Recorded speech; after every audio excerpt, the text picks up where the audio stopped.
Hello, fellow armchair Imagineers. It's Mayor Adam West here. And Glenn Quagmire. All right. And tonight, we are going to be regaling you with the story of Mickey's Halloween party and other such adventures on a Trip Report podcast. And also, BlueDragonFive's along for the ride, too. How you doing, Dragon? I'm here. Yes, you're here in spirit. All right, so I just got back. I'm glad I could come too. All right.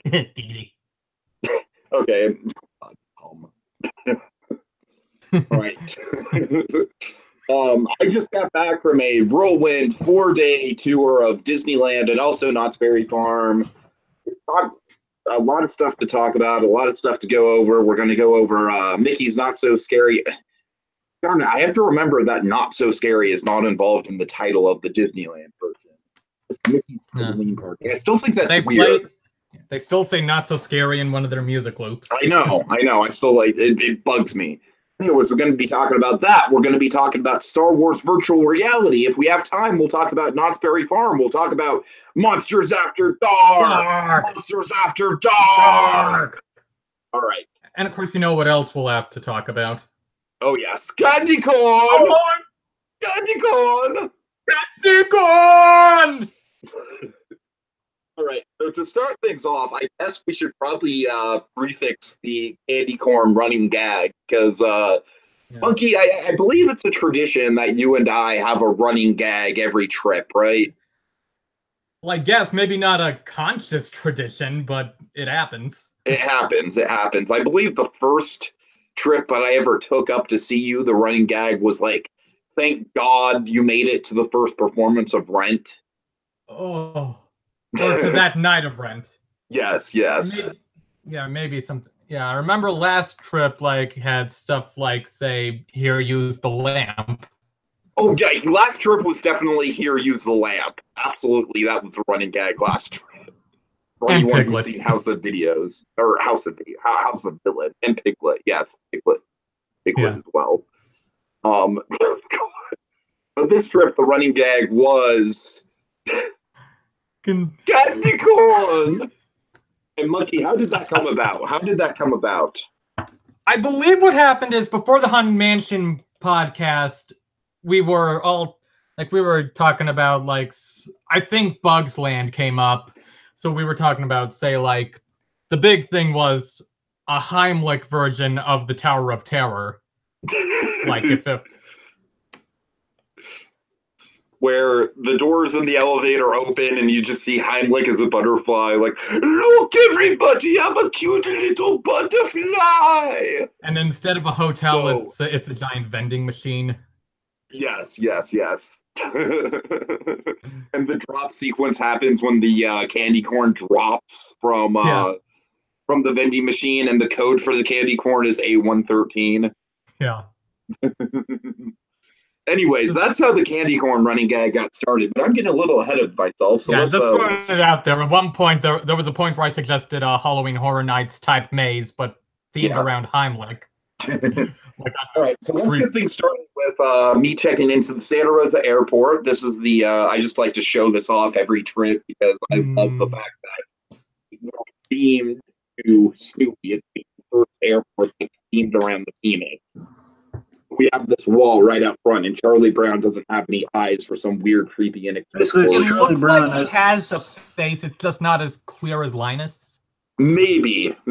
I can faintly see an eye and a mouth. I know. But in this picture, it looks like he's no face. Charlie Brown is the question. And then you could also see the Red Baron logo in the background there. Monkey, eventually you'll fly into this airport. Eventually. Yeah, someday. Eventually. So yeah, I started out bright and early. I actually had a nice surprise with the trip because I thought that the plane was leaving at 11, but it turned out that we were getting there at 11. We were arriving in Anaheim at 11. So that was a nice surprise. So the flight was very quick, very painless. It's only about an hour and 40 minutes, so can't complain about the flight up there. And then when we arrive, I had one thing on my mind and one thing only, and that was great moments with Mr. Lincoln. Sorry. Yes. And great moments with Mr. Lincoln. Okay. So this was, I pretty much made up my mind that Mr. Lincoln was going to be the first show of the trip. Basically from the second that I left Disney World, I was like, as soon as I get back to Disneyland, I'm doing Mr. Lincoln first. Because I really, really missed Mr. Lincoln in Disney World. Now, Disney World has a couple political shows, one of which I won't even mention. And another which I think is very long, very elaborate, but not quite as intimate as Mr. Lincoln, which is why I love Mr. Lincoln so much. So, as if you sit in the front row of Mr. Lincoln, which is what I like to do, as Monkey's aware, you get really up close with the animatronic. Like the animatronic, maybe, what would you say, Rob? Like about 5 feet from you? Something like that, maybe. Something like that. Yeah, maybe a touch more, but yeah. Close. It's close. They're very close. Anyways, Monkey, you were waiting on the other side of the exit doors for us to get out, and so the whole time I was watching Mr. Lincoln, I was taking it in. I was very excited, but also I was very excited. Like as soon as those doors open, I'm going to be with Monkey. It's gonna be great. All right.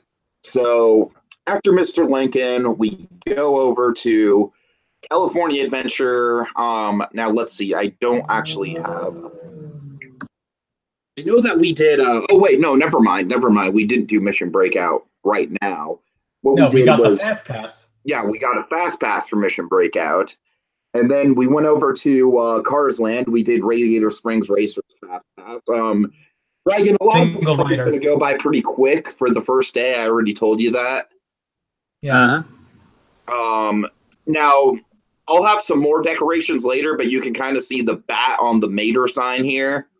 You can kind of see the bat wings. The first day decorations are really, really cool in California Adventure for Halloween.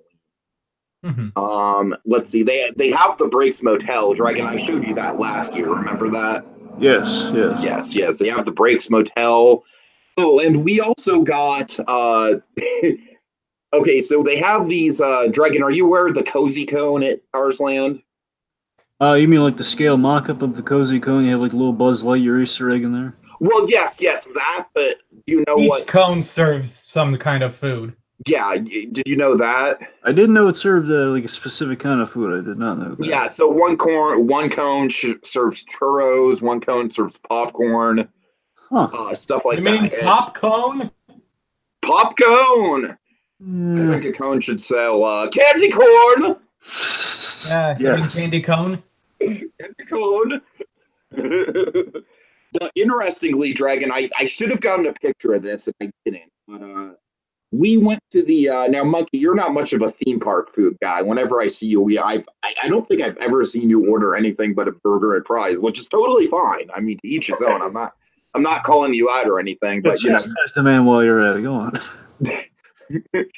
But you usually either get like a burger or fries or a churro or some popcorn or stuff like that. You're not really big into the experimental theme park food the same way I am. So I had to get this because I kind of found out about it through, I believe, Fresh Baked.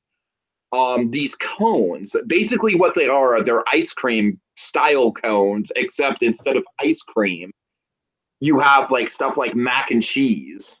Ugh. So it's like a bread cone, right? That's disgusting. It's like a bread cone. Well, no. Listen to me. Like, it's not sweet. The cone's not sweet. It's like a bread cone. It's like shaped like an ice cream cone, but it's like just a standard kind of like a bread. It still sounds like a perversion of the ice cream concept. I can't get behind that. The ice cream concept? Yes. You know what? It was really good, all right? I don't know what to tell you. Maybe if I had a picture of it, you'd like it a little bit. Imagine this, though. How awesome would this be? You have like an ice cream cone inside of like an actual orange cone. Then you have the little festive little paper holder. It's like a cozy cone, and the ice cream is within that. I have a feeling that if there was a Cars Disney on Ice show, they totally would have done that for snow cones. Yes. All right. How would a Cars Disney on Ice show work? That would be. Well, you have the abominable snowmobile. Oh God. I don't know. And snow tires. Right. So after that, and my grandma and I also got, I believe we got pomegranate lemonade and vodka, which Sounds was about right. drink. What? Sounds right. Yeah, which was the first drink of the trip for us. But then after that, we went over and did Little Mermaid really quick, which is always a fun ride. I think my favorite part of the Little Mermaid dark ride, I've said this before, is when you first kind of descend under the sea and the bubbles come up over the Omnimovers and you get that blast of air conditioning and then you see Ariel up above you. Like, and of course, we got really stuck cool on that descent. Yes, we did get stuck on the descent, unfortunately, which kind of killed the pacing a little bit. Okay, then we did Mission Breakout. Unfortunately, my pictures aren't ordered all that well, so... Yeah, so... do we acknowledge the weird Fast Pass stuff or not? Yeah, sure, we can acknowledge the weird Fast Pass stuff. You want to tell them about it?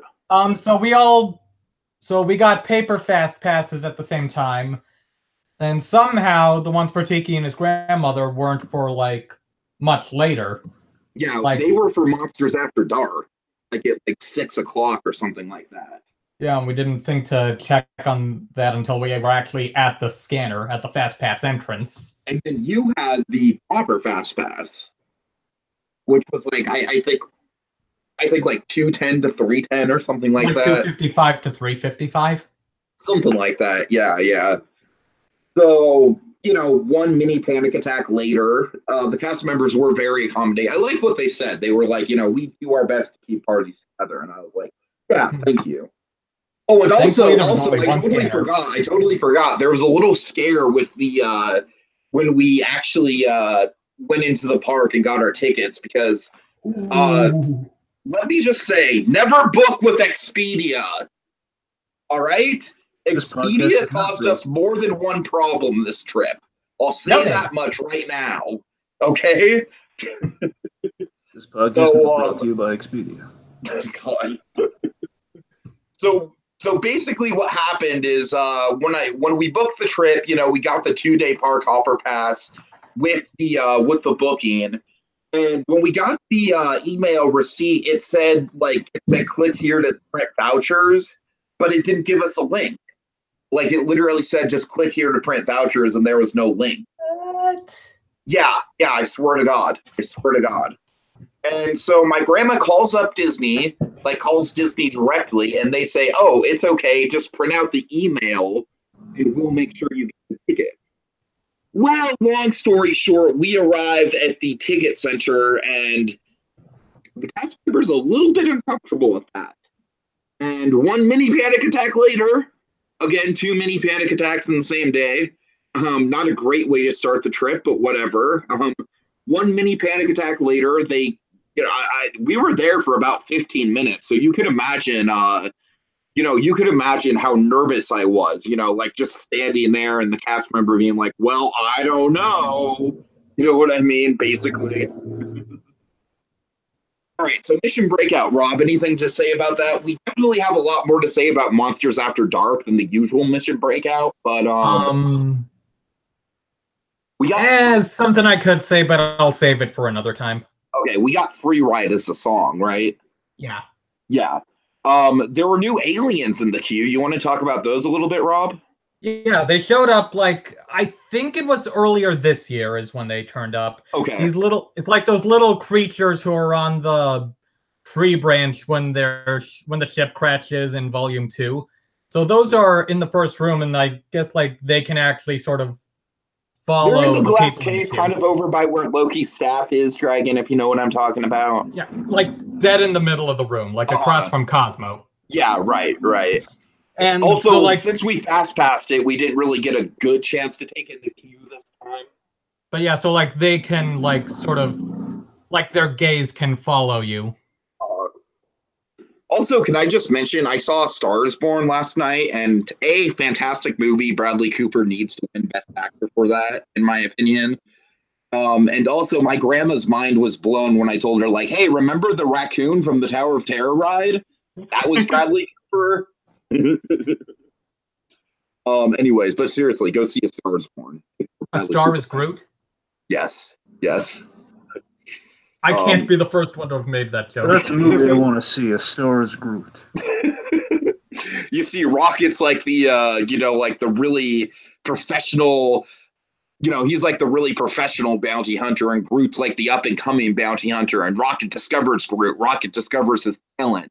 And I'm going to stop here because we're kind of on a limited schedule. All right, so let's see, Rob. Anything else about Mission Breakout? Dragon, you want to ask us anything about Mission Breakout? I mean, I know we already kind of talked about it the last time I went to Disneyland, so trying to avoid repeating myself on any of this. Is the gift shop have anything new? Oh, yes. Rob, let's talk about the thing that we saw at the gift shop. Okay, I don't know if this is new, if this is a new item. It very well could have been there for a while, but considering the circumstances, it was a great find. So what was it, Rob? What was it? A light bright. Nobody messes with Adam Wee. Oh god! So we were delighted, and that absolutely like stoked me for the second day, which is going to be the Halloween party. That was great. I mean, Dragon, you have no idea how good I was to actually buy it and carry around an Adam Wee light bright with me the whole Halloween party. I was tempted. I really was. Anyways. Okay, so anything else, Dragon, about Mission Breakout? I don't know. Did you see the characters kind of walking around outside the ride this time, or no? Kinda. Well, I mean, we saw Gamora, but I believe that was another day. Yeah, although the dance party thing was starting up like when we were in the Fast Pass line. And then I believe when my grandma and I did it the second day when we fast passed the regular version before Monsters After Dark, we saw Groot out there. And by the way, Gamora being out there, maybe a little bit in poor taste. I literally said, like, oh, look, a zombie. Speaking of which, one last thing. So is there anything particularly different, kind of with the ride's aesthetic, with kind of design? Is there any like Halloween overlay on top of the? Well, yeah. There's Monsters After Dark. No. I know the ride. I'm saying like design like on the outside, like is the Oh wait a minute. Not during the normal version, no. But Monsters After Dark is the holiday overlay, and that happens at night. So gotcha. Yeah, because you have like the escape and the blood paws and everything, right? Right. Yeah. All right. So. Okay, after that, we park hopped over to Disneyland. We took the railroad around the park. My favorite part of the railroad is definitely the stretch from Frontierland to Toontown because you get to see all the new rivers of America. And I also wonder how they're going to handle that narration once Star Wars Land opens. Because Star Wars Land literally towers over the rivers of America, right? Right, Monkey? Kinda. There's something symbolic about that. Maybe that side of it'll kind of, will be made to sort of blend in with the surrounding area. Anyways, let's see. And then we also saw, I kind of got a little irritated because the app said that Small World was at like a 40-minute wait or something like that. And when we went by Small World on the train, it was like a walk-on. You remember that, Rob? Maybe. Yeah. Kind of. I was excited to get on Small World. Small World, I believe, was the ride that I ended up going on the most during the trip. Sounds about right. Anyways. So taking the railroad around the park, we then went to Pirates of the Caribbean, and I got to see the 2 new scenes that were installed. One of them being the return of the epic tunnel and the, I just hated that Davy Jones waterfall effect, and so I was very, very glad to see it go. And that tunnel is amazing, and I love the transition, Dragon. So basically, what you see is a. Rob, can you explain it? Yeah. So before you go into the shootout, like it's between the cave, it's between the caves and the fort versus ship battle. Yeah. Like right before that, as you pass by and you're hearing the creepy voices, you see a skeleton. You have the of evil curses, says you. Yeah. So you see a skeleton caught in a trap, and there's also an octopus nearby playing with the treasure. And as you pass by, the skeleton transforms back into a human. Huh. That's really neat. Yeah. And it also kind of cements the fan theory that the skeletons in the cave that you see at the beginning of the ride are basically the pirates that you see later on in the ride, and the whole ride is kind of like basically a Memento style narrative in reverse, if you will. I even take that theory a step further to say that all the pirates that are in the burning building die, and that's how they become skeletons. Like the people, like the pirates in the jail that is on fire. All right. Anyways, and then the redhead scene. Dragon, do you know about the redhead scene? By the redhead scene, you mean the whole auctioning the woman off and all that stuff? Yes. So what about that scene?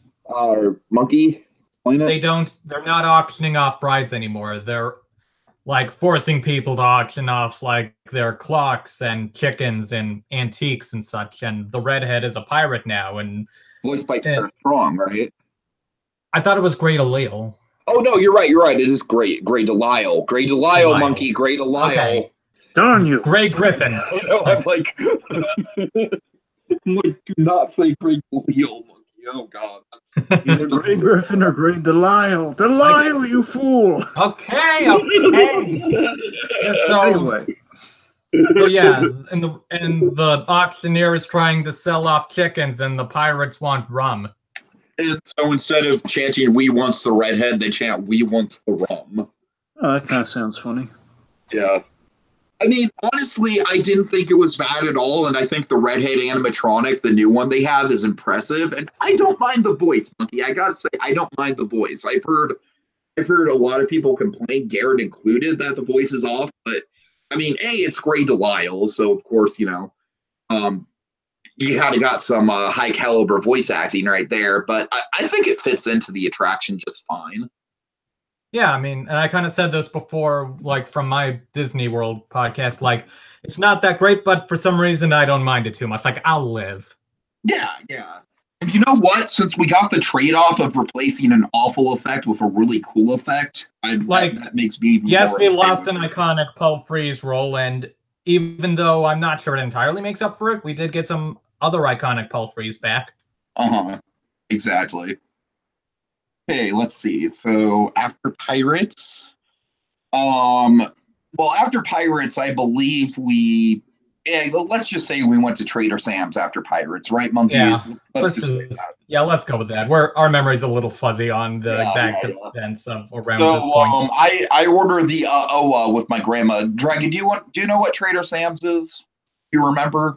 It's kind of a parody of Trader Joe's. Not even close. Really? That's ironic. Not even remotely close. That would be amazing, though. It's a tiki bar themed to the Jungle Cruise and Tiki Room at the Disneyland Hotel. Okay. And it's really immersive, and every time you order a drink, there's like a different chant that goes along with it. Yeah, and maybe even a little effect, like there's one that makes a ship sink. There's the Florida. Is the Florida one in Disney Springs? Is that where it is? I believe so. Oh wait, no, not Disney Springs. Polynesian. Okay. I'm thinking of Jack Lindsay's. So my grandma and I ordered the OWA, which, as you can see, Dragon, it's on fire. They serve it to you on fire. Which makes you say, uh-oh, that's why it's called the OWA. No, it's named OWA after that one angry tiki goddess from the Enchanted Tiki Room under new management. That makes better sense. The fire is really cool how they do it, because basically what they do is they pour like flammable gin over a sugar cube. And then they like drown the fire right into the drink. It's really cool. Yeah. So my grandma and I drank that, and then I don't even remember the other drink we got, Rob. You probably don't remember. That's because you had one too many. Yeah, right. You probably don't remember the other drink that my grandma and I got besides the OWA. I don't remember what it was called. I think it may have started with an S. Was it a sangria? I don't know about that. Shirley Temple? No, it wasn't a Shirley Temple. Was it a Schweitzer Falls, maybe? Possibly. Was it a Schweikert and Coakley? I'm just throwing that one out. All right. Well, you know they have that coconut drink, though. Anyway, keep going. God. Okay, so then after that, well, we go over to Disneyland. I believe this is where we do Small World, right, Rob? I think. Wait, yeah. I'm pretty sure it's where we do Small World because Small World, because I remember being in Fantasyland doing Small World and then going over to Fantasmic as spot. So yeah, so Small World has a new extended queue now, which hold on, let's save that. Let's save that for when I have an actual picture of it because I have a picture of it coming up. Okay, let's say it actually looks real nice. Yeah, so Fantasmic. Yeah. This was my first time seeing the remade Fantasmic. It's basically Fantasmic 2.0. Yeah. And I loved it. I mean, we waited an hour for the spot that we got, and it wasn't even the best spot because it wasn't right up by the river. But I loved it. Screens, but yeah. Yeah, all things considered, it was a decent spot. Dragon, do you see that giant screen that's above the dragon there? Yes. They project all kinds of stuff onto that giant screen, and it blends in with the island, and it's super cool. Huh. I hadn't realized. I hadn't realized Tiki hadn't actually seen this dragon in person. Yeah, Dragon, I haven't seen you in person yet, and there I saw you. So how was this performance tonight, Dragon? Yeah, it sucks that Mickey killed you. Yeah, I'm sorry about that. I'm just kidding. Well, you know, it's a paycheck. It's a paycheck. All right, but seriously, the thing that blew me the most about Fantasmic really was the way they used the projections on that giant screen above the island, and also the way that all the water jets, like the monkey, I believe it's the water jets that form the sorcerer's hat, right? Yeah, that really blew me away. That was super cool. Let's see. If we go back to the Pirates of the Caribbean section, I actually liked a lot better than I thought I would. Mm-hmm. I still think that the one female pirate that's involved with it, that's kind of just it's there. Elizabeth. Is it supposed to be Elizabeth? I think. Because I mean, it would make sense because they do have the whole like, you best start believing in ghost stories, Miss Turner. You're in one. They have that, so I guess it would make sense. But what really impressed me about the pirates was the acrobatics. I mean, they're basically like jumping up and down on trampolines on this boat, right? Like, yeah. I mean, or bungee cords or something like that. Something. It's really impressive the way they're doing it. I know that what I'm saying doesn't really do justice to it, but the acrobatics, just trust me, the acrobatics on the ship, like, it's not as iconic of a scene as the Peter Pan scene, and I still miss the Peter Pan scene, but it was still really damn good. I mean, I still enjoyed it quite a bit. Okay, and then you can see the Mark Twain with Steamboat Willie, and then after that we go over to, or anything you want to ask about Fantasmic, Dragon? Not really. Okay. After that, we go over to Critter Country. We ride Winnie the Pooh really quick. That's my only Winnie the Pooh ride of the trip. I point out the country bear buffs above the, above you when you look back to my grandma. She got kind of a kick out of that. Then we did Haunted Mansion Holiday, which was like a 30-minute wait, Rob? It was posted at 35, I think. And was it even that? I don't know. I think we got on it in about 20 minutes, I want to say. Yeah, that 20 minutes sounds right. Which was kind of that was kind of like a small miracle, considering that Haunted Mansion Holiday has a tendency to get up to like 2 hours at night. All I can say about Haunted Mansion Holiday is I've kind of grown to accept it more. I still wish that there was the original Haunted Mansion during Halloween. I really do. I appreciate Haunted Mansion Holiday a lot more when I'm there in December as opposed to October. But I mean, and you're going to be at the regular Haunted Mansion in December this year. That's actually going to be a really interesting experience doing regular Haunted Mansion during December. That'll be different. I'll literally be able to do regular Haunted Mansion during the Christmas party. All right. And also, I really wish that the gingerbread house this year wasn't spoiled for me because it's really impressive. It's basically like a giant gingerbread spider holding up the gingerbread house. Wow. Yeah, it's really cool. I wish I had a picture of it. I just wish that someday they would include Dan the gingerbread man in the ride. Oh God. I really want them to have a mayor animatronic in the ride. That would be cool too. Yeah, I wouldn't say no to some more Halloween Town characters in the graveyard or something. I've always advocated that the attic should be Finkelstein's lab. We kind of talked about that in the Haunted Mansion podcast, which is a good idea. You know, with the reindeer and everything, like the skeleton reindeer, I think that fit right in. I think they're going to give Nightmare its own ride or its own attraction. Just, I mean, aside from just the theming that we have, you know, with the holiday. Pretty sure it was planned at one point. I'm sure, just never got made. If they do that, it wouldn't surprise me if they put it in like Hong Kong Disneyland or something like that. Yeah. Because I believe the only two parks that do holiday are Disneyland and Tokyo Disneyland. Correct. Yeah. Okay, anyways. Oh, just more Fantasmic. Oh, shoot. We already did that? Maybe. Okay, hold on. Let me go back. Okay. So day two. Let me just say, I had a really nice room at the Days Inn. Like, we expected the Days Inn to be kind of a dive, but believe it or not, I actually thought the room was nicer than the room we had at Port Orleans. Wow. I don't remember hearing that comparison. Yeah, I mean, I thought it was a damn nice room. Like they had like a nice couch and a table area. They had a really nice office area with a really comfortable office chair. It was spacious. The beds were comfortable. I mean, I was really impressed with the room. Sounds kind of like that Hampton Inn near Six Flags, but yeah. I believe I've been to that Hampton Inn. In Valencia, right? Yes. Santa Rosita. Yeah, across from an In-N-Out. In-N-Out's across the street. Sounds familiar. Yeah. Sounds familiar. Very nice place. We need to plan a trip up to Magic Mountain, Rob. We were kind of talking about that. Yeah. Like, I would fly down and then we do kind of a road trip for a couple days. Yeah.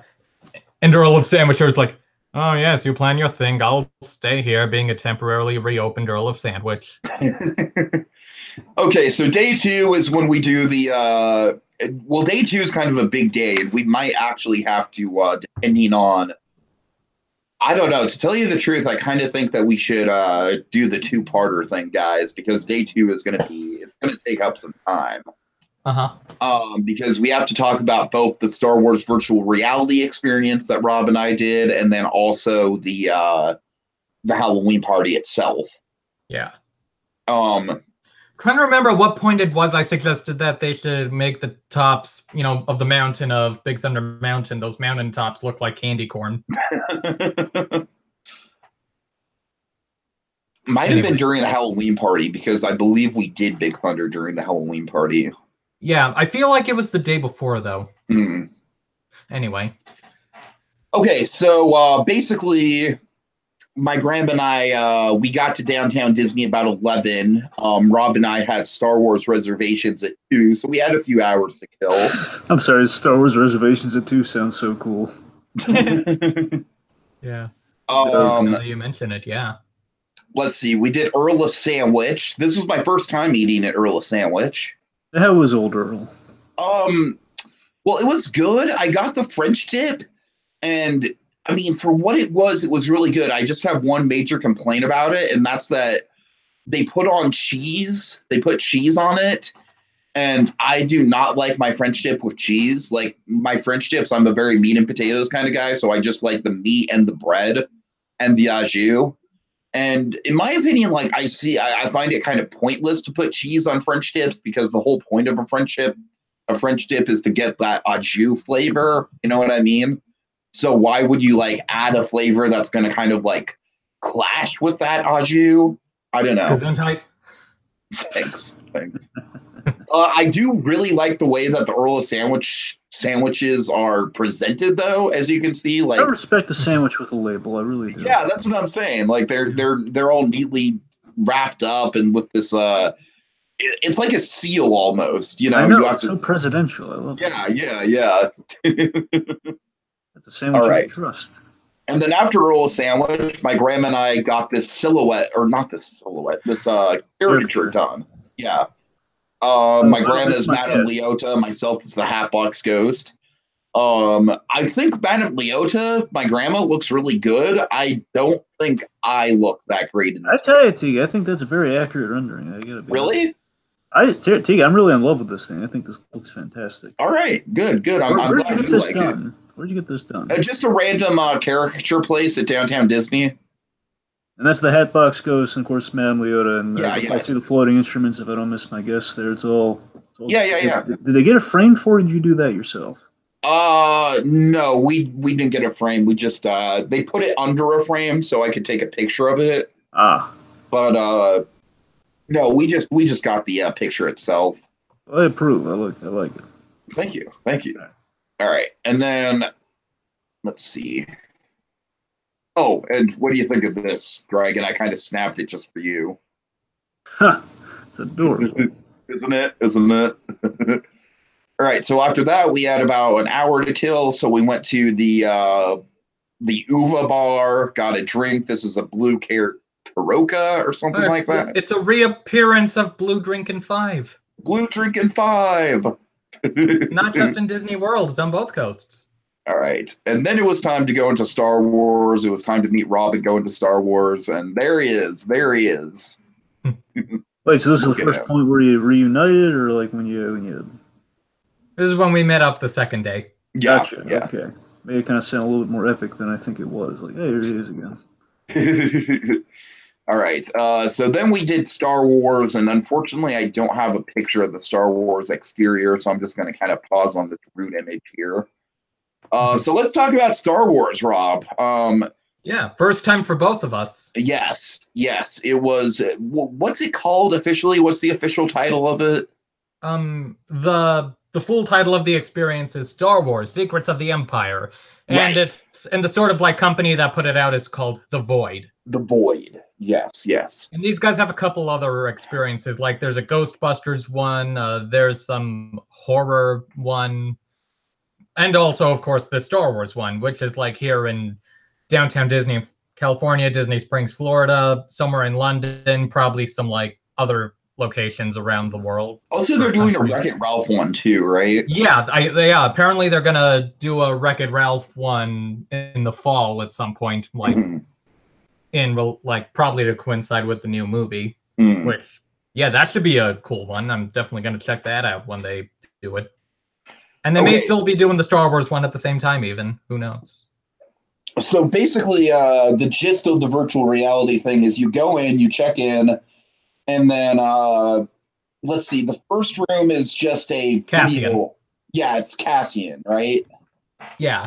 And Rob, you want to kind of lay out the plot? Yeah. So Cassian shows up on a screen. He's like, "Hey, we're trying to get this MacGuffin. We need your help. We're gonna disguise you as stormtrooper. So scan your thing. Choose a color, and there was some other thing you were supposed to do, but I can't remember. I mean, Monkey can't remember. So whatever. So yeah. So that, and then. And that was, like I said, that was before you put on the headgear and everything. Yeah. So then they send you to a room where you. Sorry, took a sip. They suit you into a special vest and a special headgear, and they're good with this. It's basically like a backpack. The vest is basically like a 20-pound backpack. Yeah, and they're good at making sure you helping you get into the thing just right. Oh yeah. Is it a helmet or just an eyepiece? It's a helmet thing, kind of. Maybe not helmet, but. Hello. Hello. Yeah. You kind of cut out there, Dragon. You know what? I'm gonna see if I can find a picture.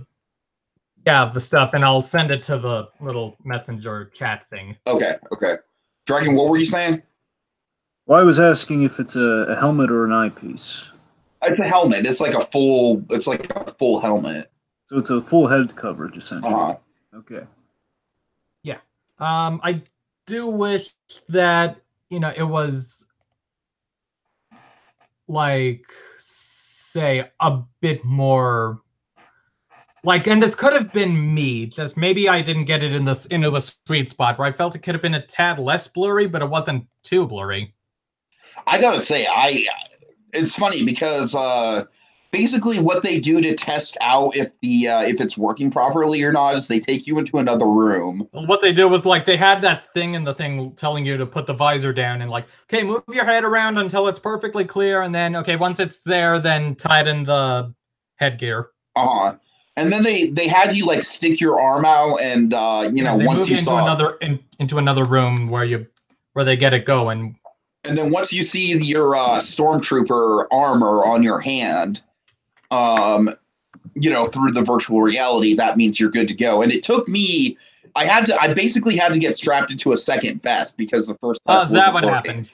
Yeah, I know you left the room, but I still had my thing on, so I couldn't see. It was like just me there in some like partial grid thing, not a grid, but some sort of VR room with a black empty void to one side. Oh, was that the void? I made that joke when we were there. And of course, one of the neat things about this experience is that, like, if you touch part of the idea is that if you touch a wall, you actually feel the wall. Like, basically, the virtual reality world is kind of layered. Basically, the way I describe it is it's kind of like you're essentially a rat in a maze, right? Yeah. Like, it's like a maze almost, but you're walking through it. And anyways, I think the reason why my visor was a little more clear than yours was because I got that second one. If I were to guess, I would say that's the reason, because I got to say mine was crystal clear. Like, I didn't have any problem with it at all. I was really immersed in the thing. Yeah, it's still pretty immersive and cool and such. Like it's actually three-dimensional imagery. So one of the first things that happens is you walk through the store, and then you get onto a moving platform. Oh, yeah. Yeah, you step out onto this moving platform skiff thing that takes you over Mustafar. The whole thing takes place on Mustafar. Huh? The whole thing takes place on Mustafar. Yeah. So it's like you step onto the thing, it's like you kind of feel like, whoa, balance. Gotta make sure of balance, and it's like you feel the heat and the wind from as you're moving along. Yeah, you feel the heat. And to me, the coolest moment in the whole thing for me, and Rob, you missed this, but I looked behind me and K2SO was following on another platform. Nice. Yeah, I think that was like so immersive. I was like, at that point, I was like there. I was like, dude, I am in a Star Wars right now. This is so cool. So let's see. Then after that, you're kind of sneaking around, You grab guns. Yeah, you grab guns, which was really cool, because Rob, do you remember how they got rid of the guns? Like, did you put them back in another spot, or did the cast members just take them from you, or what? The cast member took them when we finished. Okay. Anyways, so then the actual shooting started up, and there was also some point where you grab a lever, but whatever. We don't need to go. Right. Yeah, you grab a lever. Yeah, I think that's like towards the very beginning, like as you get on. Yeah. I gotta say, one of the things that I was really worried about was the whole idea of like if you get shot, you feel the vibration of getting shot. Mm-hmm. And I was worried that would be like a tough to be a bug style, like bee sting style effect, where like it would actually like bump in, like the backpack, there'd be like something in the backpack that would like bump into you. But no, I'm pretty sure what it was just vibrations going off in different spots in the backpack. Yeah, or like in the vest. Right.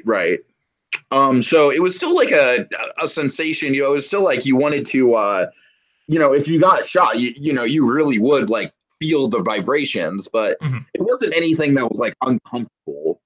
And there was a Wilhelm scream. Yes, there was. Yes, there was. Let's see. Then we get to a room that probably the room that you had the most problems with, Rob, was the one where you had to input code. I don't know if it was problems is how I describe it, but it was a sort of interesting thing. Like, and this could have also been because it was just us two instead of like it's normally a group of 4. So there's a point where it's like you're pretty much playing Simon. To get this code in. And meanwhile, there's also all these stormtroopers you're supposed to shoot at. That are coming through a blast door. Yeah, so it's probably normally something like you have 3 people shooting at the troopers and 1 person taking care of the panel. In this case, it's Abbott and Costello trying. Yes, that was exactly what it was like. Yeah. So, for a period of time, it was like me doing the shooting and Tiki doing the buttons, and we switched at one point. It's like, and I was kind of like telling, like, kind of mouthing off a K2SO that I was missing the beginning of the sequence. Oh, God. All right. And then after that was Vader, right? Sounds about right. Yeah, so Vader was really cool. I mean, it was basically like... You hear the... Yeah, it's like they find the MacGuffin, one of our guys gets impaled through the chest. Yes. And then you hear... And then Vader shows up. So basically, you guys had the Rogue One experience, and at the end, you're basically the guys who were crafting... out of the movies, this is mainly like a Rogue One attraction. Like takes place before it or something. Something like that, yeah. So Vader is basically like walking up to you on a bridge, like he's kind of like slowly approaching you. And you're busy shooting at stormtroopers, and I was riffing like whatever stuff Vader was saying. I was really into it though. Like I thought it was. I mean, obviously, you know that nothing's gonna happen. You know what I mean? Like in the back, you know it's like you're not gonna like fucking die on this thing or anything. But I gotta say, it was still pretty damn intimidating. I think I was mostly firing at Vader. You were mostly firing at the stormtroopers. Yeah, I know I fired at Vader a little, but mostly the stormtroopers. You guys learned nothing from Empire Strikes Back. You can't fire at Vader. He's just gonna like grab the gun. Well, yeah, he does destroy your weapons. Oh, is that what happens? Maybe not destroy, but it's like honestly, the end of the thing is a little bit of a blur to me. I gotta say. Yeah, it was like he post-Vader trauma with the Force. Yeah, so you couldn't fire anymore. But then K2SO crashes into the area and saves you. Oh, is that what happens at the very end? Yeah, you're really traumatized by this, aren't you? No, I guess I didn't realize that just figuring out what the MacGuffin was would suffice, that we didn't need to actually get it. The MacGuffin basically was Excalibur in the form of a lightsaber. Mm-hmm. That's the way I would just... Yeah, that's why I would describe it, at least. Yeah. But I just remember when I took that visor off, I was just like, dude, that was, like I legitimately felt transported during that thing. It was a good time, man. Yeah, it is a cool experience worth checking out.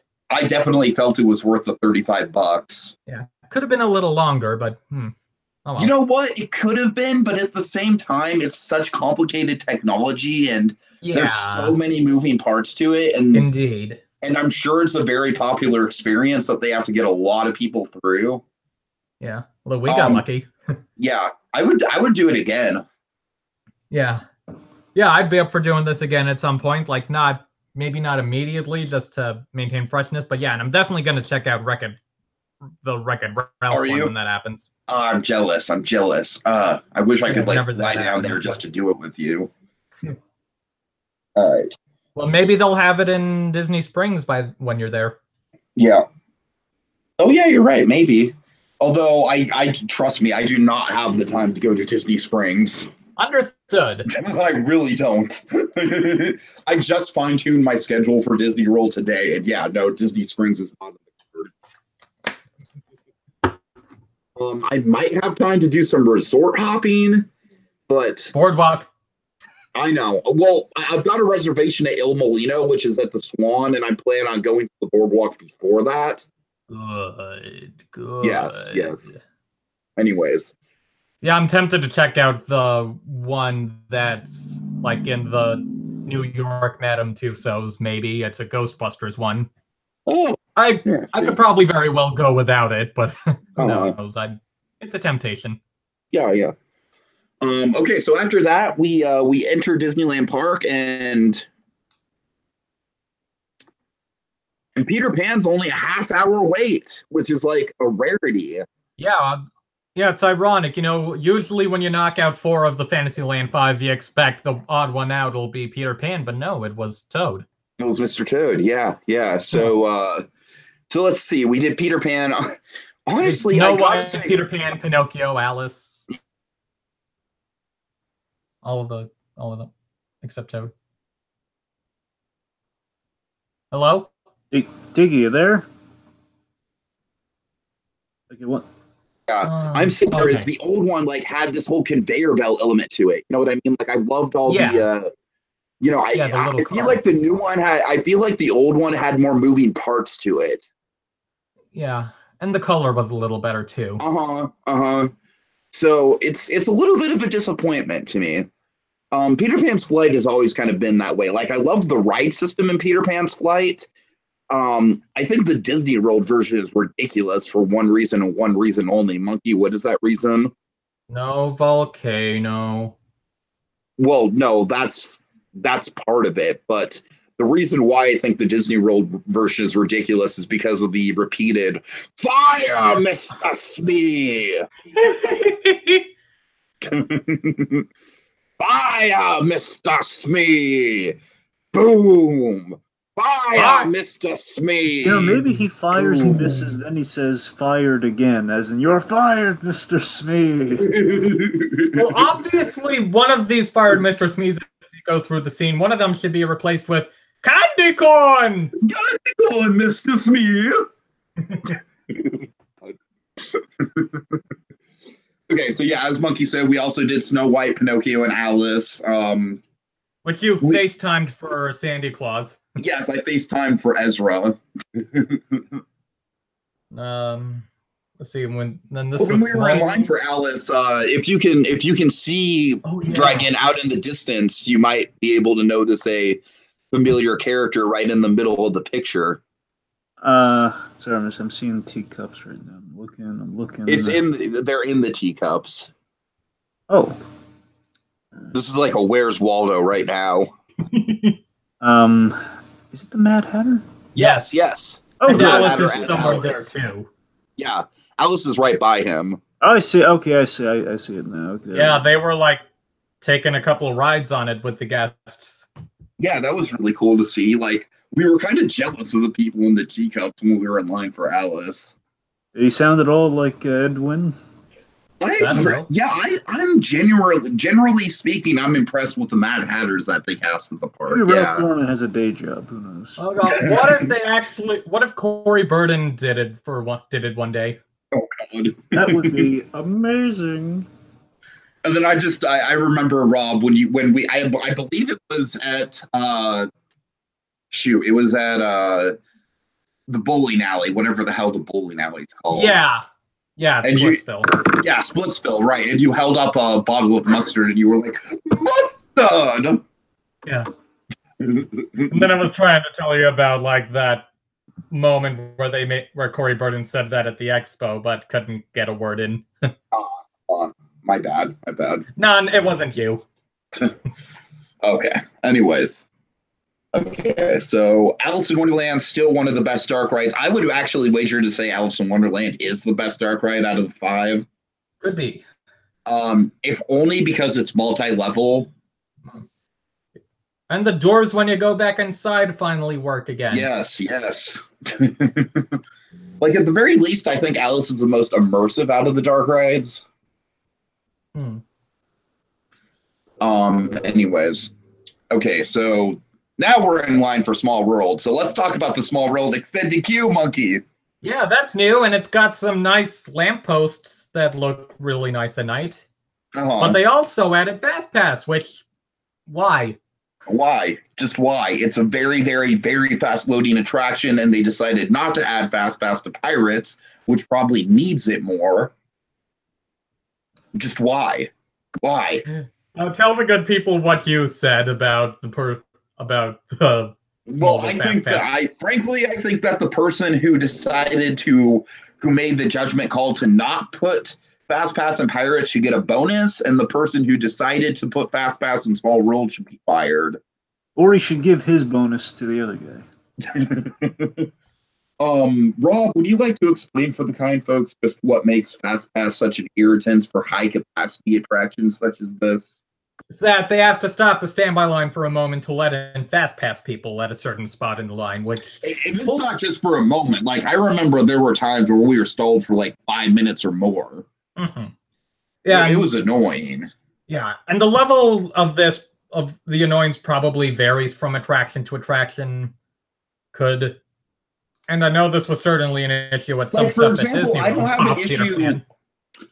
have an issue with the way that they do it on Indy, because Indy you merge when you go inside the temple.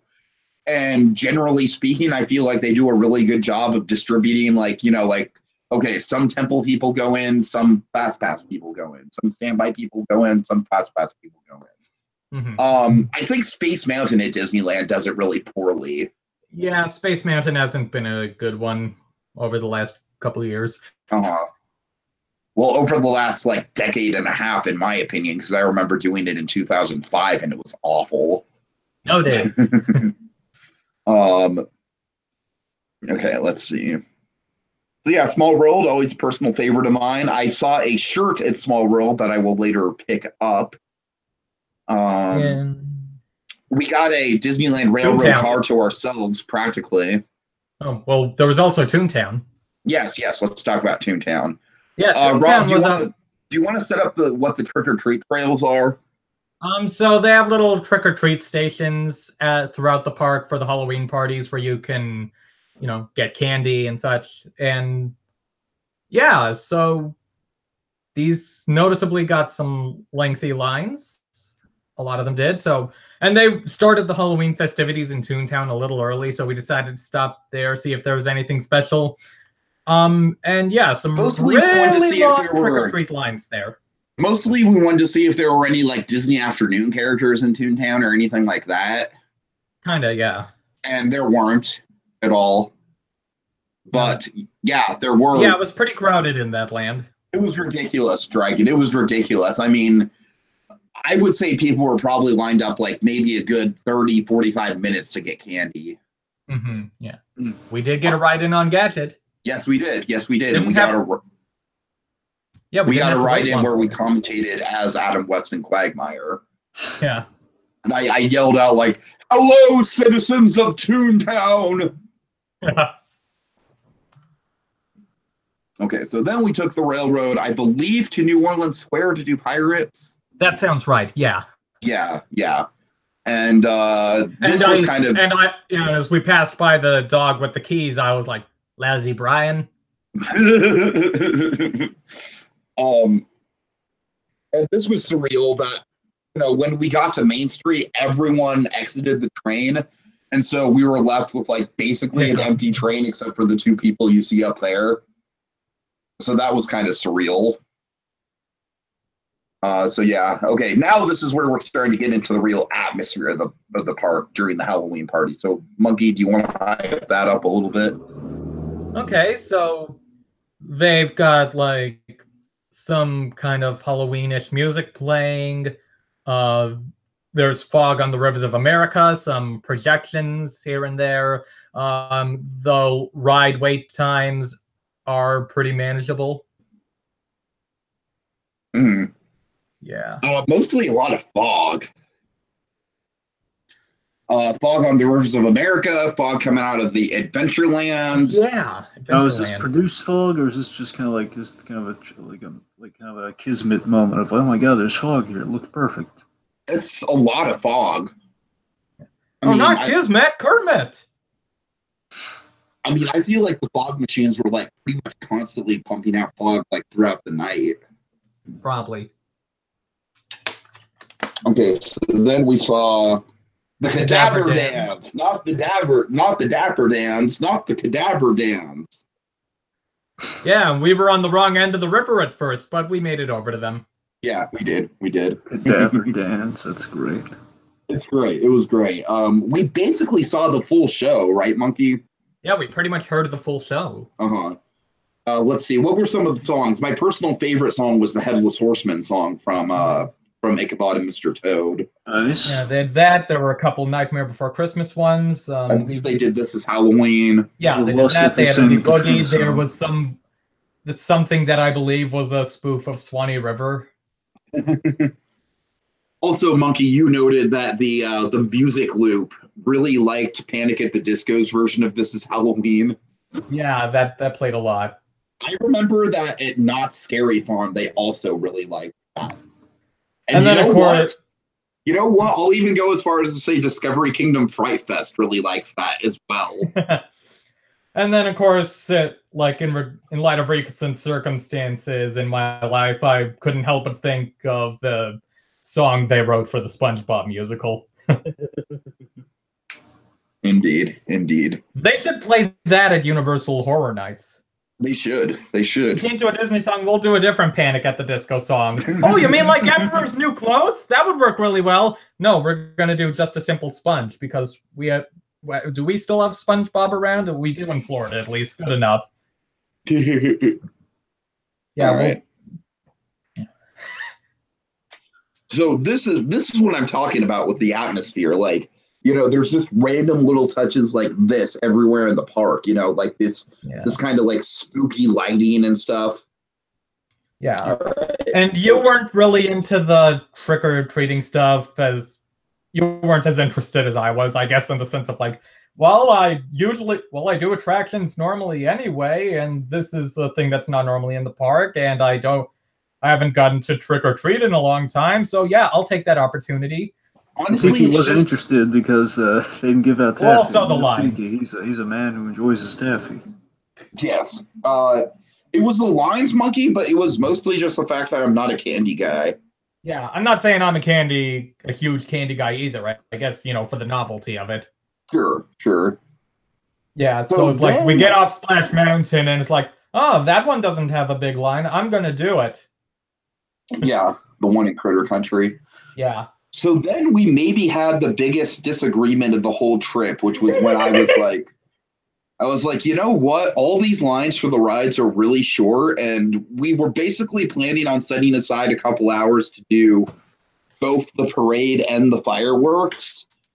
And so we kind of had a huge back and forth, like, you know, like, should just Monkey do the parade and fireworks? Should I do the parade and then leave for the fireworks? Should I not do the parade but come for the fireworks? Should you do neither? Should we do neither? Right. I mean, you were basically set on doing both either way. Yeah. But it was just a question of what we were going to do as a unit versus what we were going to do solo. It's kind of a contest of wills, kind of a Martin Lewis thing. Gotcha. Exactly. So what happened was we ended up doing the parade. We staked out a spot. Yeah, we staked out a spot. Like, right in front of the castle. Which was an ideal spot for the fireworks, not an ideal spot for the parade, but we'll get to that. Still worked okay for the parade. It worked okay. Still worked fine. You and I explored Main Street. We did. I wish I had pictures of the projection. Yeah, which I never got around to sending to you. Sorry about that. No problem. You want to describe the projection effects on Main Street a little bit, Rob? Stuff like ghosts and whatnot. The skeleton dance, like the 13 skeletons from the skeleton dance. Candy corn, of course. Yeah. And they had some villains hanging around in Town Square, so we met this guy here. Yeah, we ended up waiting about 20 minutes to meet Hades. Familiar chap. Indeed. Then my grandma was getting a little antsy holding the spot for us, so I sent Monkey back to hang out with her. Yeah, initially I was gonna wait, but then it's like, nah, this stuff on Town Square seems too appealing. Gonna go for it. Yeah. And Basically, this was a really nerve-wracking moment where this was like the one time that we could actually get dinner, because the rest of the night was going to be pretty much packed with stuff to do. And so I was just like a nervous wreck going into Coke Corner, which is essentially the hot dog place.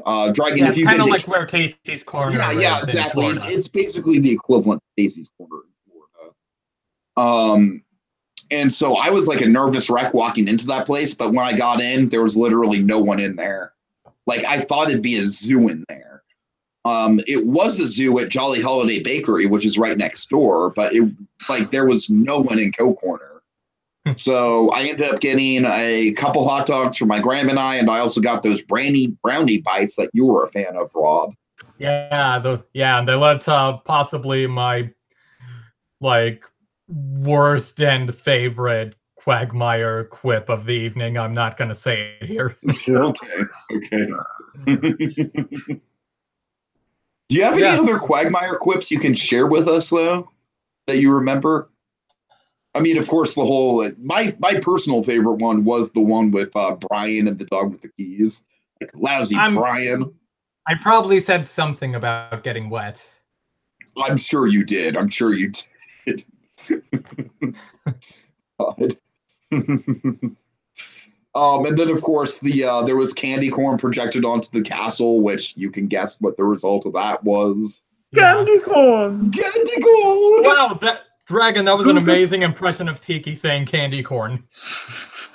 That was incredible. But yeah, so kind of reminds me of when you did the amazing impression of me saying Howard the Duck's at the end. Howard the All right, so the parade, of course, starts with the Headless Horseman. 10 minutes before Ichabod and the Headless Horseman go by, and this voice that sounds a lot so much like Ludwig von Drake narrates. I really thought that the actor playing Ichabod really got the cadence of him down. And the Headless Horseman himself was cool. I thought the one thing I was disappointed in with the Headless Horseman is that they didn't have the whole Yeah, they should have had that. Oh man, really? They didn't have the laugh at all? No, not at all. Like a pre-recorded sound? Nothing? No. Oh, man, that is disappointing. I know, it was kind of disappointing. So the parade was really good. Yeah, definitely serviced this fan. Let's see. What were some of the highlights of the parade? Let's see. The mayor's car. Yes, the mayor's car. That was really cool. You say, that's my ride. I basically, when I saw it, I said, I've got the plans for next Halloween. Oh, yeah, you did say that. Dr. Facilier had a float to himself. Appreciated that. There's a Haunted Mansion float. There was a Disney Villains one with Jafar, which I quipped, this parade is all your fault, Jafar. Tiki, but yeah, almost had a spit take there, probably. And then, of course, there were preceding Facilier were those giant Venom guys. I'm sorry? Oh, God, yes. Let's talk about the giant Venom guys. Monkey described them for him. So, there were these, black spirit, giant dark spirit things on stilts that totally looked like Venom. It looked like symbiotes, essentially. They really did. They really did. I mean, in their faces, they had the long teeth and the white eyes. Yeah, I mean, I'm gonna try and find the videos and share it to you guys. Okay, share it in the chat. And when I can, I'll let you know what timestamp to go at. But yeah, it's I commented that to him, and that you certainly got a kick out of that.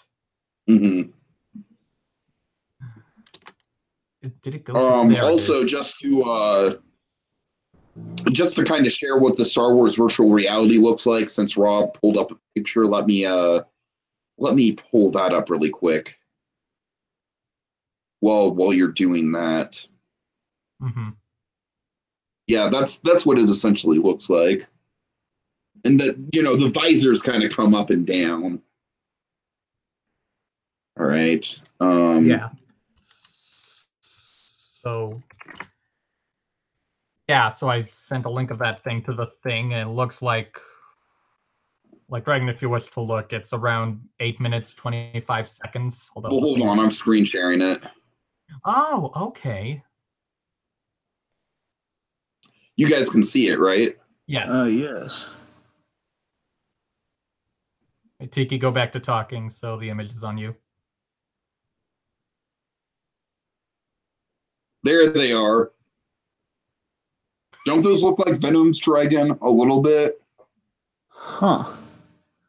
Basically, it's Venom with white dreadlocks. Yeah, exactly. And devil horns, but oh my god, it's a totally conga the line. face. It's a conga line of symbiote Stiltman. Right? It was bizarre. Yeah, I'm looking at that's a lot of Venom right there.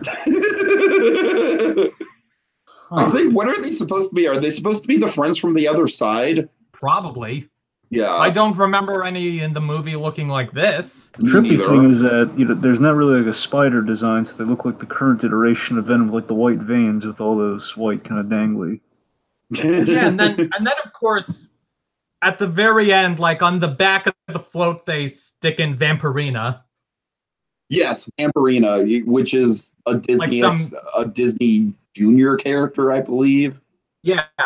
So it's like, like on the map where it mentions the parade, it says like, featuring a special appearance by Vampirina, and they stick her like literally on the back of the last float with the villains of all people. Yes, that made no sense. God. So, and then they want you to stand for another 20 minutes while you wait for the fireworks to start. Before the fireworks, which is another 13 minutes. Yeah.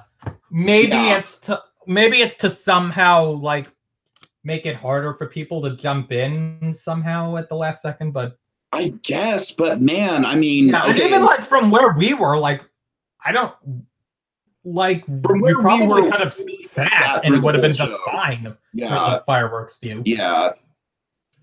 So this was a big bummer on my end because I have a problem with my feet, and basically, without getting into my actual condition, my condition makes it really hard for me to stand in place for a long time. Like, I have a problem with balance when it comes to standing in place for a long time, and I also have a problem with just like endurance, and my feet really hurt when I stand in place for more than a couple minutes at a time. I can walk all over the place, but when it comes to standing in place, I have a really hard time with it. So yeah, that was a major issue, and I was not up for standing in place for half an hour. So you said, "Screw this! I'm going to the Temple of Doom." Pretty much. Well, actually, it's the Temple of the Forbidden Eye, monkey. Get it right. Can I just say, walking out of that area was the most harrowing thing that my grandma and I did the whole trip. Why? Because basically there was this large crowd of people that were trying to get into the area, and we had to walk against them. And that was not fun. I kept it together, though. I held my cool about the whole thing. Okay, so Indiana Jones, we did Indiana Jones the first night too, right? I believe we skipped that part. Whatever. Yeah. Indiana Jones was literally a walk-on. I mean, there was nobody in the line. Literally nobody in the line. Like, it was surreal. Like, they stopped us at the safety spiel, of course, to do the whole like, don't look in the arc, all that stuff. Yeah. You must insert the safety belt into the restraint like so. It's an absolutely ingenious device. Let's see. We got future visions. Yeah, you got to see every chamber this trip. Yes. Oh, and also all 3 times that we went on Pirates of the Caribbean this trip, we got front row. Yeah. That was really cool. Okay. Let's see. I think we're kind of. Yeah. So, do you mind if I talk about the fireworks? Or? Oh no, go ahead by all means. So yeah, so it's like the same fireworks that they used to have publicly for a couple years, starting in 2009, but then they made it exclusive to the Halloween parties. And yeah, it's a pretty good show. They've updated the projections on the castle as well, which is pretty cool. my main gripe is some of the CGI, which, especially on the Poor Unfortunate Souls part, where it's like, really? You're Disney. You're not hurting for money. Surely you could have done some better CGI than this. That's what you told me, yeah. Yeah, and of course, like, the projections do kind of distract from the actual fireworks, but still, it's still a pretty cool experience. It's, some lovely Halloween mood and such. Disney's going to cheap out now because they spent all their money on Fox. Yeah, and then it's also got fire and lasers. So like, it's so like Tiki and Zero, right? Yeah, Zero flies by. And it still has the, like, inflatable ball that some stuff is projected onto. And so, yeah, I certainly recommend looking it up on YouTube. All right, and then after that, I believe the last couple things we did were Ghost Galaxy and Star Tours, correct? Yeah, so first time doing Ghost Galaxy this year for me. Now, Dragon, do you remember how afraid I was of Ghost Galaxy the last trip? Vaguely, yes. Yeah, he was like horrified. I was like little kid terrified. Afraid. Yeah. Yeah, I recall you being like, that was not cool. I mean, yeah, it was cool, but like, no, that was not cool. Well, not as terrified as that Ferris wheel, though. Oh God. We did the fun wheel eventually. We'll get to that. I mean, the pal around. Yes. But yeah, so we go through this, we go through Ghost Galaxy, and we're pulling back into the station, and he turns to me and says, like, not even a little afraid. Yeah, and then I also stopped by some special AP only spot in the former Starcade. So like big empty room where you can get a picture taken and yeah, what was going on in there? And like so it's like just some big room, like, and when I went there was pretty much no one there. You can get a picture taken with some, big Halloween party sign. You can trick or treat against the edge of this one wall, and you can buy merchandise. Because why wouldn't they try to sell you merchandise at a Disney thing? Of course. So yeah, so I just went there, got some candy, and they also gave me like a button and a window card thing. And yeah, nice. And then we went to Star Tours, which felt fitting, Quagmire and C-3PO. Yeah. Yeah. Tarkin. Like, yeah, ride starting me. And my grandma ended up being the rebel spy. Huh. Which you think you know a person. Right. That made me very happy because it just felt like a very appropriate last ride of the night. Yeah. Like we also did Star Tours to wait out the second parade. Yes. That's the only reason why we did Star Tours to begin with. And then that was about it. Then we took the parking lot tram back to the Mickey and Friends parking structure, which sadly doesn't have Halloween decor along the tram route anymore. I know, that is sad. I remember there was some decor along the tram route when I was there, and it wasn't even Halloween or anything. Like back during the first trip, like when I went to see Rent. I don't know. I remember there was something like there were like cardboard cutouts of the Fab Five or something like that. What? I don't remember this. You don't really? Apparently, Tiki was delusional. Maybe it's certainly possible. I mean, I'm delusional anyways. So, anyways, so guys, now we have a decision to make because we have 2 more days left in this trip report. I don't want this to go on too long. Knott's Berry Farm, which happens on day 3, is going to take quite a while. So what do you think, guys? I feel like we should probably save this for tomorrow. Yeah, perhaps so. Or not tomorrow, but Tuesday. Well, I can't do Tuesday. Oh, yeah, you're right. Tomorrow. So tomorrow. Yeah. My bad. Yeah. Okay. Let's see. Any final thoughts about it on your end, Rob? It was a cool party. I'm certainly up for going to it again. Figure out a ride to trick or treat to entertainment ratio. Of course. But yeah, Halloween spirit, hurrah! I mean, it's next time finally I would October. probably just aim to get a spot for the fireworks, but not a spot for the parade. And then when I go to Mickey's, when I go to the Christmas parties in Disney World, they're probably going to be exclusively for attraction extra ride time. Attraction extra ride time and possibly some characters too. Like, I really would like to do the Seven Dwarves if I get a chance, even if I have to wait a considerable period of time for that. So yeah, that's about it. Dragon, any other questions on your end? Well, what version of Star Tours did you get specific? Because he's the randomizer on that still, right? It was the Stormtroopers and Maz. Okay. Yeah, because the randomizer isn't quite as random as it used to be. You want to explain that? Yeah, the two planets you visit are the same every time now. Yeah, which I think is kind of disappointing. Yeah, I do wish they'd kind of... I mean, they're good segments, but it would be nice to have a little more variation. I especially really like the segment on... I forget the planet. It's the last planet that you go to in Last Jedi, the Salt Planet. Great. Yeah, great. Yeah. Yeah, there's this great effect where all the red dust like comes up over your star speeder and the whole thing is covered with the red dust. Yeah. That's probably my favorite part of the whole ride. Yeah. And so yeah, it's a good new ending sequence. It is. It would be cool if there was another variation, perhaps out of the new trilogy. Like if they're gonna keep it a new trilogy thing. Yeah, there's probably something they could find. Or they should have the train heist from Solo, and then we should see C-3PO be like, Chewbacca, I'm not saying that every time.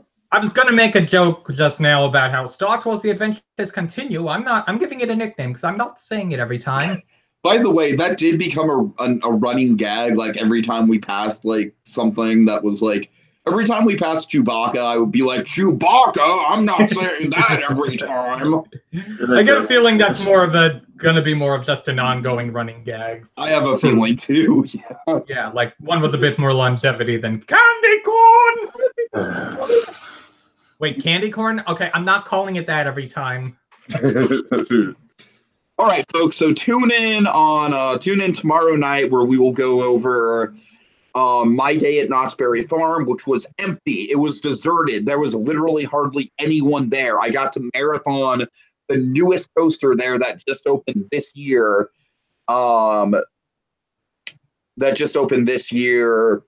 Seven times in a row. Empty. Oh, it was so amazing. Knott's. God, empty Knott's is so good. And most importantly for you, Dragon, we will be talking about Monsters After Dark. And just to tease it up, there was some cool stuff. There was some cool stuff this year that they did not have last year. Yeah. Some really cool stuff this year that they did not have last year that I think you'll get a kick out of. All right. So that'll do it, folks. Tune in next time for the second part. And until then don't forget to grab lots of, say it with me, candy corn!